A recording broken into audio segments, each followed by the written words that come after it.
Nag-crave ako ng turon, kaya kahit gabi na, nagluto pa rin ako. Hindi ko na pala napakita kung paano ko binalot. So ayan pala, nagtunaw lang ako dyan ng butter, saka asukal. Nilagyan ko ng konting tubig. Hanggang ma-dissolve. And then nag-add rin ako dyan ng konting honey.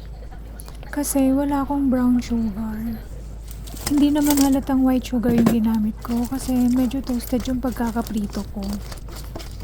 So ayan, minix ko lang lahat and then yung pinaka-finale ko, nilagyan ko siya ng roasted sesame. Yan yung pinaka-favorite ko dyan guys, yung roasted sesame.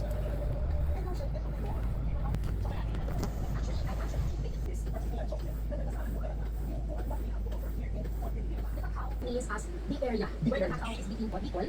So I am working with different byproduct of the Wow, Instagrammable.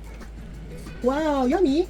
Instagrammable. So this naman is Wow, ang mga itsura ng mga gutom.